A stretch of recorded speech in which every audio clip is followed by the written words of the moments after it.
Assalamualaikum warahmatullahi wabarakatuh.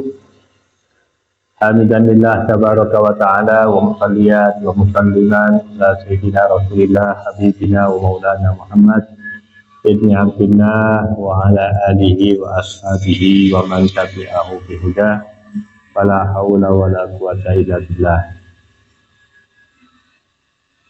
Amma ba'du,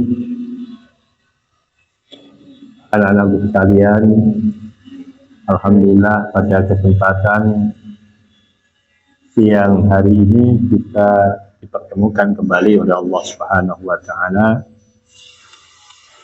dalam kajian Sulamut Taufik yang pada kesempatan ini memasuki bab baru, yaitu tentang puasa Ramadan.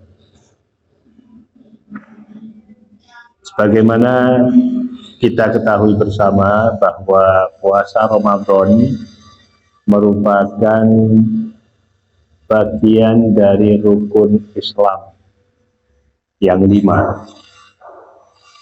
Artinya puasa Ramadan merupakan kewajiban yang tidak boleh ditinggalkan. Puasa Ramadan merupakan kewajiban yang harus dilakukan oleh setiap umat Islam, karena ini bagian daripada rukun Islam. Sebagaimana rukun-rukun yang lain harus dilaksanakan, maka demikian pula dengan puasa Ramadan. Sebelum jauh kita membahas tentang bagaimana kewajiban-kewajiban yang harus kita lakukan saat berpuasa Ramadan, maka perlu diketahui terlebih dahulu tentang apa yang dimaksud dengan puasa. Puasa itu kalau di bahasa Arab kan artinya as-shaum. Puasa kalau di bahasa Arab kan adalah as-shaum. Nah, as-shaum itu sendiri bermaknakan al-imsaku. Al-imsaku, menahan. Menahan dari apa? Menahan dari makan, minum, selama waktu-waktu berpuasa, dan menahan dari sesuatu yang membatalkan puasa itu sendiri. Nanti juga akan dibahas tentang perkara-perkara yang membatalkan ibadah puasa itu. Puasa Ramadan adalah kewajiban dari Allah Subhanahu wa Ta'ala berdasarkan firman Allah yang ada dalam surah Al-Baqarah ayat 183. Allah Subhanahu wa Ta'ala berfirman, A'udzubillahi minasyaitonir rajim. Ya ayyuhalladzina amanu kutiba 'alaikumussyiyam kama kutiba 'alal ladzina min qablikum la'allakum tattaqun. Surah Al-Quran, tepatnya pada surah Al-Baqarah ayat 183. Ya ayyuhalladzina amanu, wahai orang-orang yang beriman, kutiba alaikumussyiyam, diwajibkan bagi kalian berpuasa, kama kutiba alal ladzina min qablikum, sebagaimana kewajiban puasa itu juga diwajibkan kepada umat-umat sebelum kalian berada. La'allakum tattaqun. Tujuan daripada puasa itu agar kalian bertakwa kepada Allah Subhanahu wa Ta'ala.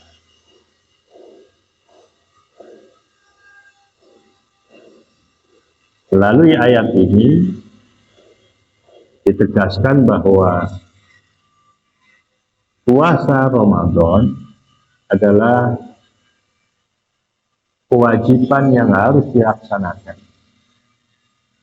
Karena ada khitab langsung dari Allah, ada perintah langsung dari Allah kepada umat manusia yang beriman kepada Allah tentunya, untuk melakukan ibadah puasa. Perlu diketahui pula bahwa puasa itu difardukan oleh Allah, mulai diwajibkan oleh Allah itu pada tahun kedua setelah hijrahnya Nabi Muhammad SAW dari Makkah menuju Madinah. Jadi setelah Nabi di Madinah, berdiam di Madinah, berdomisili di Madinah selama 2 tahun,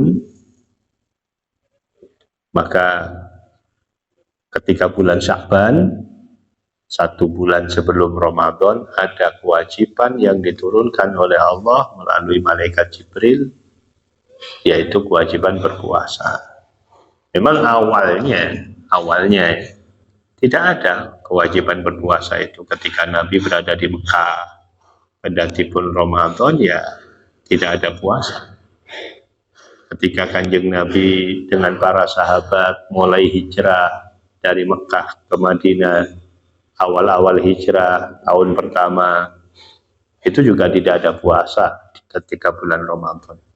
Baru ketika Nabi sudah mendapatkan 2 tahun berdomisili di Mekah, di Madinah, maka ketika itu ada ayat yang turun, yang tadi disampaikan, ayat berapa? Ayat ke-183 dari surah Al-Baqarah diturunkan oleh Allah. Ya, itu menjelaskan tentang kewajibannya umat Islam untuk berpuasa. Oleh sejak itulah sampai hari ini puasa itu wajib bagi umat Islam, baik laki-laki maupun perempuan.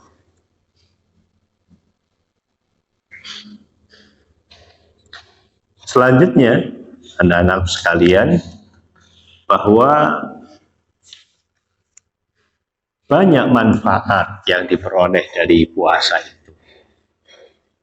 Ada beberapa ayat maupun hadis-hadis Nabi Muhammad SAW yang menjelaskan tentang manfaat-manfaat atau fadilah, keutamaan tentang puasa Ramadan tersebut. Secara khusus, juga tentang puasa secara umum. Jadi puasa, ibadah puasa itu memiliki manfaat. Ya, terlepas itu wajib atau sunnah, yang namanya berpuasa itu memiliki manfaat dan fadilah yang besar.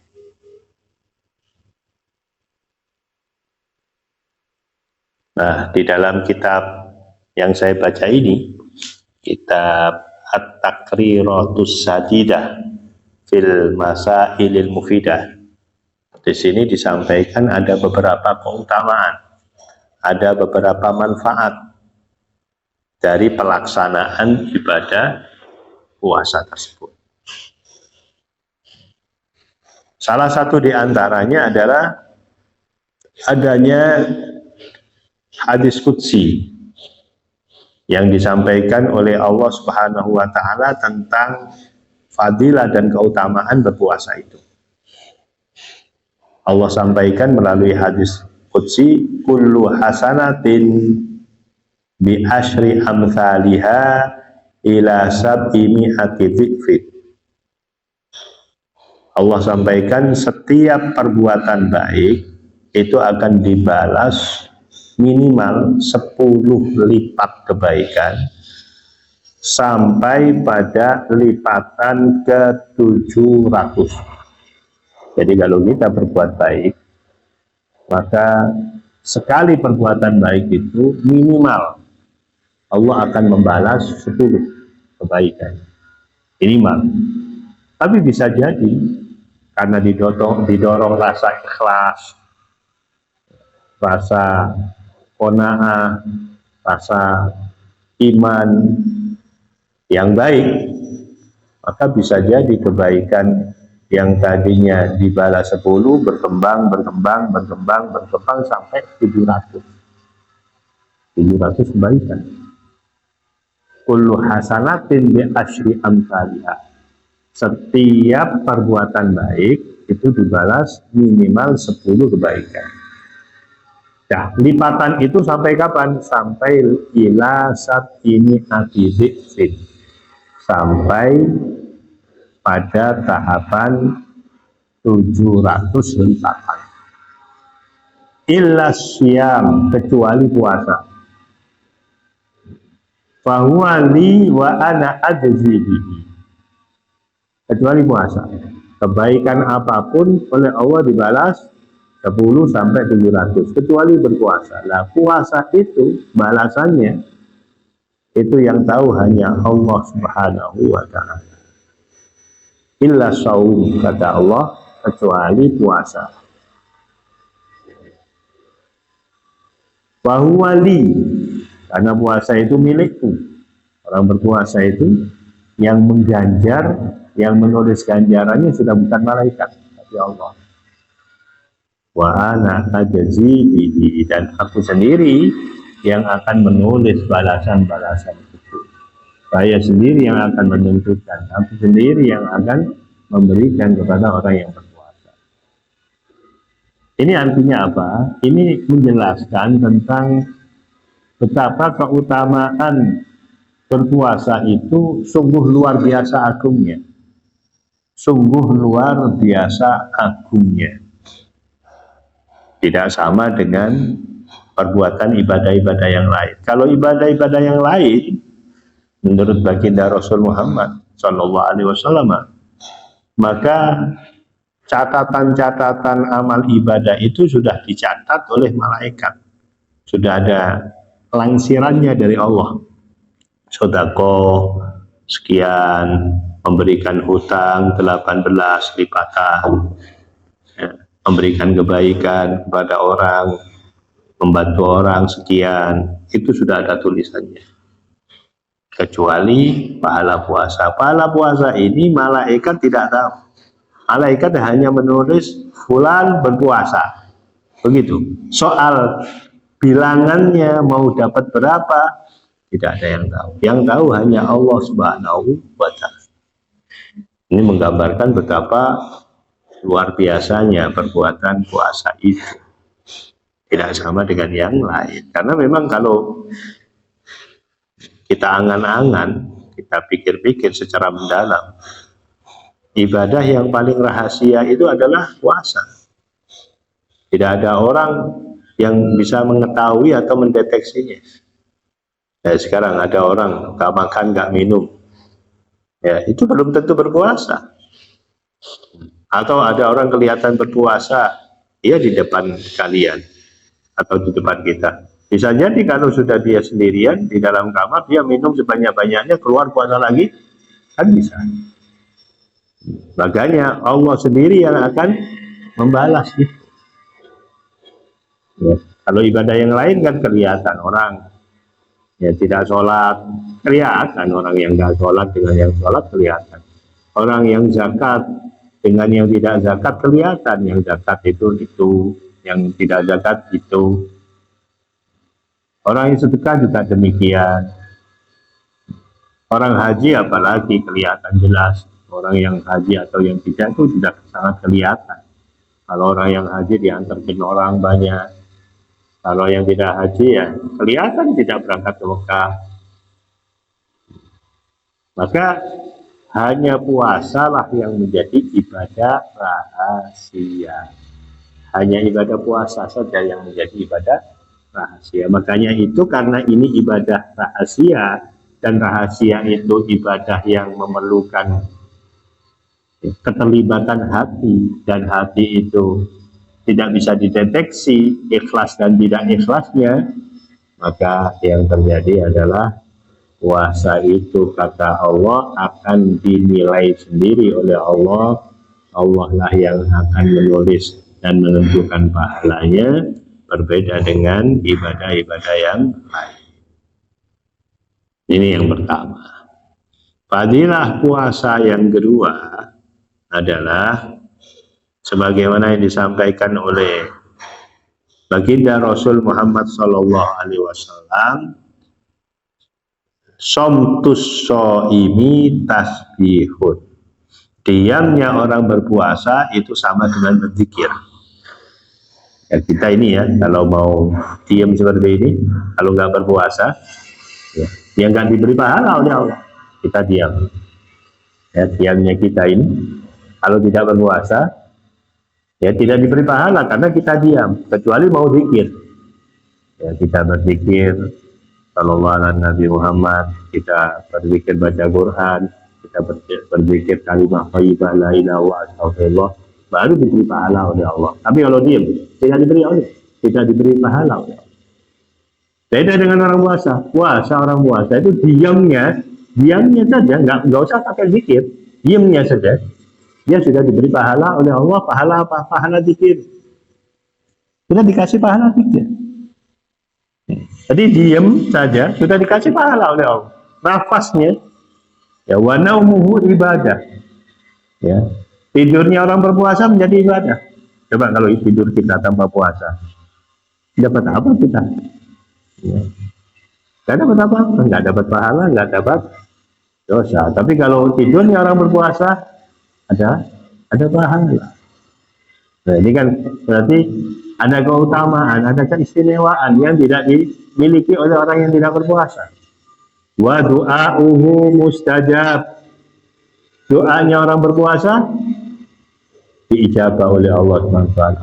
Sekali berdoa diterima oleh Allah Subhanahu wa taala. Beda dengan orang yang tidak puasa. Orang yang tidak berpuasa berdoa belum tentu diterima. Tapi kalau orang yang berpuasa sekali doa diterima oleh Allah. Berkah apa ini? Berkah berpuasa. Wa amaluhu mudha'af. Wa amaluhu mudha'af. Amal ibadahnya dilipat gandakan pahalanya oleh Allah Subhanahu wa taala. Ini juga berkah daripada puasa itu. Ini manfaat yang kedua. Manfaat yang ketiga sekarang, atau keutamaan yang ketiga, sebagaimana yang disampaikan oleh Nabi, as-siyamu junnatun. As-siyamu junnatun. Puasa itu merupakan junnah. Junnah itu perisai. Wa hisnun hasinun, menjadi benteng yang kuat, minan nari, dari neraka. Jadi orang berpuasa itu laksana dia punya perisai. Perisai itu penangkis senjata. Orang kalau mau berperang itu kan membawa perisai. Kalau hari ini ya orang berperang kan menggunakan alat tembak, pistol, selaras panjang dan sebagainya. Dia kalau ingin tidak terkena tembakan atau tembakannya tidak mempan, kita pakai apa? Pakai anti peluru, ya. Jadi begitu tembakan itu mengarah kepada kita, maka baju anti pelurunya itulah yang akan melindungi kita. Nah, orang yang berpuasa itu sama halnya memiliki baju anti peluru. Ya, anti peluru dari apa? Dari godaan setan. Begitu. Karena orang berpuasa itu tidak mudah diganggu oleh setan. Beda orang yang tidak berpuasa, apalagi orang yang senantiasa kenyang perutnya. Orang yang senantiasa kenyang perutnya itu mudah dipengaruhi oleh setan. Mudah dipengaruhi oleh pikiran-pikiran negatif. Kenapa? Karena kenyang. Karena kenyang. Dalam kitab yang kita ngaji, Manhajul Abidin, itu dikatakan kalau ya perut kita itu kenyang, maka anggota tubuh yang lain itu lapar. Ya sebaliknya, kalau perut kita itu lapar, maka anggota tubuh yang lain itu kenyang. Nah ini Masya Allah. Coba kita kan sudah bisa merasakan sendiri ketika kita kenyang gitu ya. Mata kita lapar, kepingin delok, ya, pendengaran kita ingin mendengarkan, Kaki ini nggak bisa diam di rumah, kepingin jalan. Ya, tangan juga seperti itu, kepingin ini dan itu, kepingin ngerangkai itu dan itu. Karena apa? Karena anggota tubuhnya lapar. Tapi kalau kita sudah perut kita lapar, semuanya kenyang, mau melek malas, malas ketinggalan TV malas, kepinginnya tidur, kepinginnya tidur, ya mau gini malas, mau jalan malas lah, mau lah. Itu kan yang dinamakan junah itu, benteng daripada kemaksiatan. Jadi kalau orang sering berpuasa itu bisa disimpulkan bahwa orang itu terminimalisir dari perbuatan dosa karena lapar perut mengenyangkan anggota tubuh. Jadi kita ini punya anggota tubuh, ya. Kita ini punya anggota tubuh yang nantinya diperiksa oleh Allah itu ada 8. Ya, perhatikan ya, ini kalian harus siap-siap ini. Anggota tubuh yang 8 ini nanti akan diperiksa oleh Allah Subhanahu wa taala. Ini yang disampaikan oleh Al-Qur'an, inna sam'ah wal basara wal fuada kullu ulaika kana anhu mas'ula. Ya, ada anggota-anggota tubuh yang nantinya diperiksa oleh Allah Subhanahu wa taala. Ya, kata para ulama khususnya Imam Al-Ghazali di dalam kitab beliau, di dalam kitab Bidayatul Hidayah, dalam kitab Ihya Ulumuddin disampaikan ada 7 anggota tubuh yang di luar, 7 anggota tubuh yang di luar, dan 1 anggota tubuh yang di dalam, semuanya diperiksa oleh Allah. Semuanya. Apa yang 7? Coba kita lihat. Dengarkan baik-baik. Yang pertama, mata. Mata ini akan diperiksa oleh Allah. Digunakan apa selama kita hidup di dunia ini? Kita dikasih mata ini, nggak ada pajaknya mata ini. Nggak ada kita setor pajak mata, nggak ada. Ya, mata ini loh, kita gunakan untuk apa? Ini mau ditanyakan oleh Allah. Yang kedua, telinga mau ditanyakan juga oleh Allah. Telinga kita gunakan untuk mendengarkan apa saja. Apa kita dengarkan untuk ya hal-hal yang berbau syahwat, apa hal-hal yang positif, apa hal-hal yang negatif yang mempengaruhi buruknya pemikiran dan hati kita, itu juga akan ditanyakan oleh Allah. Telinga. Yang ketiga adalah mulut. Kita punya mulut nih. Mulut juga akan ditanyakan oleh Allah, digunakan untuk apa saja. Mulut ini paling berbahaya ini mulut. Ya, paling berbahaya mulut. Nanti kapan-kapan akan saya kisahkan tentang bagaimana mulut ini memiliki resiko yang besar sama dengan hati. Ya, mulut. Ya. Mulut ini nanti akan ditanyakan oleh Allah. Allah itu menyediakan, ya ini sekedar untuk mengingat, mumpung kita ingat. Allah itu di neraka, ya, menciptakan neraka. Kemudian di neraka itu ada yang dinamakan lembah, ada satu lembah. Jadi neraka itu berkubang-kubang. Jadi neraka itu satu tempat, ya. Kemudian dari neraka itu ada kubangan, terowongan begitu masuk. Ada terowongan lagi masuk ke dalam, ada terowongan, ribuan terowongan di dalam neraka itu. Ada terowongan. Nah, ada satu terowongan yang jauhnya terowongan dari dasarnya, dari neraka itu tuh perjalanan 70 tahun ke terowongan yang paling bawah itu akan ditempati oleh orang-orang yang akan ditempatkan oleh Allah. Salah satunya adalah orang yang nggak bisa menjaga lisannya, yang dengan lisannya dia menceraikan orang, yang dengan lisannya dia orang berakibat membunuh orang lain, yang dengan lisannya jatuh martabatnya. Itu tempatnya di situ. Ini ya gara-gara apa namanya? Gara-gara lisan. Apalagi yang keempat ya. Ya, tadi ada mata, ada telinga, ada lisan. Setelah itu apa? Setelah itu adalah kedua tangan. Ini juga begitu. Nah, setelah kedua tangan apa? Yang kelima adalah perut. Kita masukkan apa ke dalam perut kita? Haram, halal, subhat, ini juga akan menjadi pertanyaan. Yang keenam di bawahnya perut sedikit. Ya, kemaluan. Kemaluan ini kita gunakan untuk apa? Fungsinya apa? Ya ini nanti akan ditanyakan juga oleh Allah. Ya, kemaluan ini. Dan yang ketujuh adalah kaki. Jadi ada 7 anggota tubuh yang di luar yang nantinya akan diperiksa oleh Allah. Ya. Yang satu mana? Yang satu ada di dalam, yaitu hati. Hati ini yang nanti juga akan diperiksa oleh Allah. Inilah yang dikatakan oleh Al-Quran tadi, ya, inna sam'a, bahwanya pendengaran, wal basoro, penglihatan, wal fu'ada, dan hati, kullu ulaika kana anhu mas'ula, semuanya akan diperiksa oleh Allah Subhanahu wa taala. Makanya itu kita hati-hati, kita punya mata. Ya, jadi begini. Jadi yang 7 tadi itu, yang 7 yang saya sebutkan yang di luar itu, ya, kalau yang di dalamnya lapar, maka yang 7 yang saya sebutkan tadi itu kenyang. Kenyang itu enggak mau kemana-mana, malas dia. Mau melihat malas, mau mendengarkan malas, mau bertingkah malas, semuanya malas. Karena dalam kondisi perutnya lapar. Sebaliknya kalau perutnya kita itu senantiasa dalam kondisi apa? Dalam kondisi kenyang, maka yang 7 yang lapar semua. Ya, lapar itu berarti butuh melihat, butuh mendengar, butuh berucap. Kalau kita sudah lapar, malas mau mengucap, malas, mendingan tidurlah.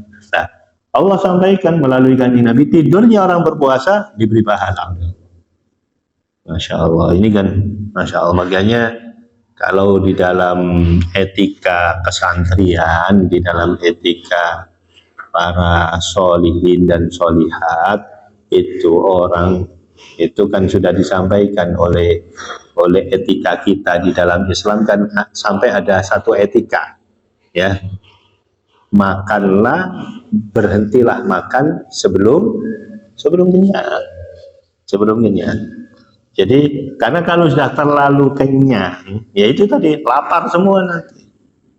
Jadi kalau bahasanya kanjeng Nabi, yukimna sulbah, makan itu cukup bisa menegakkan punggung saja dah.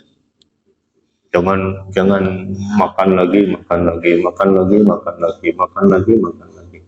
Wah, kalau yang seperti ini, ya ini cukup berbahaya nanti. Ini paling baik santri, murid paling bagus itu jangan terlalu kenyang, sedang saja. Ya, sesekali memperbanyak puasa, Senin Kemis itu perlu diuji coba, karena dengan demikian orang kalau perutnya lapar maka pikirannya akan cerdas, akan murni, hatinya akan mudah terbuka oleh ilmu-ilmu Allah Subhanahu wa ta'ala. Ya ini ya, jadi ada beberapa hikmah sebelum kami memasuki tentang kewajiban berpuasa itu seperti apa. Kalian harus tahu ini dulu. Biar apa? Biar kalian cinta sama puasa. Kalau kalian cinta sama puasa, paling tidak kalian akan melakukan itu, tidak alergi dengan puasa. Karena ada sebagian umat Islam yang alergi lapar, kepingin nggak duit kok, kepingin kenyang terus. Makanya kemana-mana yang dilihat itu kuliner. Ya, mau ke Malang, mesti dipikir otaknya kuliner, nanti makan di mana. Ke Surabaya saya makan di mana. Sudah makan kenyang itu loh, masih nyari makanan lagi dibawa ke mobil. Masya Allah. Ini orang yang seperti ini bisa dibilang orang yang tidak pernah lapar, itu sangat membahayakan. Kenapa? Dia mudah dipengaruhi oleh pikiran-pikiran negatif. Sebab setan itu menurut kanjeng Nabi, inna syaitan yajri majrad dam. Setan itu kalau mau menggoda manusia itu melalui darah, peredaran darah. Jadi masuk ke dalam darah. Masuk ke dalam darah. Jadi setan itu masuk ke dalam darah. Fadayyiku majariyahu bilju, kata kanjeng Nabi, ya, persempit jalannya setan itu dengan rasa lapar. Ya, luwet tok loh, gak poso, luwet tok loh. Sudah setan kelabakan hanya dengan lapar. Makanya ya kita ini ya dengan lapar itu jangan alergi. Dengan lapar itu jangan alergi. Biasakan lapar. Ketika kita berpuasa, ya biasakan lapar. Maka intinya perbanyak puasa lah. Ya, perbanyak puasa. Ya, kalau lebih-lebih masalah Ramadan ini. Dan orang yang berpuasa ini fadilah yang pemungkas. Mungkin sebetulnya fadilah ini banyak sekali. Ya, karena keterbatasan waktu akan saya sampaikan sesuai dengan kadar waktunya. Hikmah yang ketiga dari berpuasa itu, hikmah keempat maksud kami adalah lebih sehat. Orang yang berpuasa itu lebih sehat. Orang yang berpuasa itu lebih sehat. Kenapa sekarang orang banyak penyakit? Kenapa? Karena makanannya tidak steril. Gitu. Makanannya nggak steril. Semua yang ada di jalan dimakan.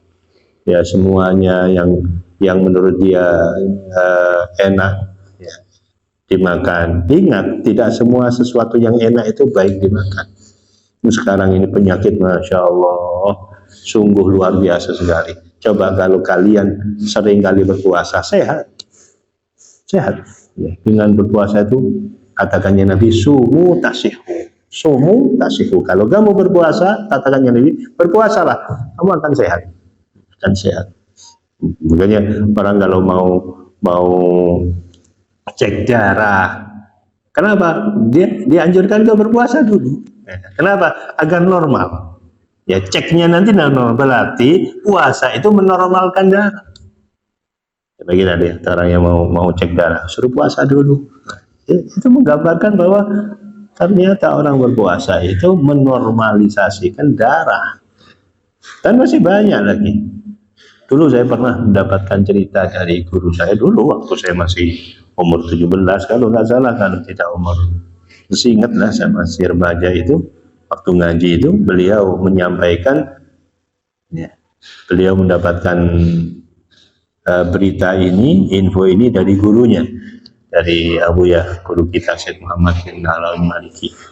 Nah, beliau sampaikan bahwa di luar negeri, entah di Inggris atau di Amerika, itu ada hospital, ada satu rumah sakit atau rumah sakit. Ya, di lobi rumah sakit itu yang ditulis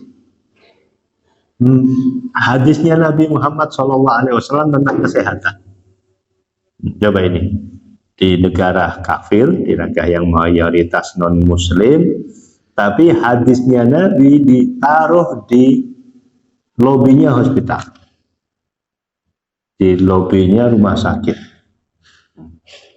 Di situ ditulis di hadis itu tentang bagaimana cara makan yang sehat, cara minum yang sehat.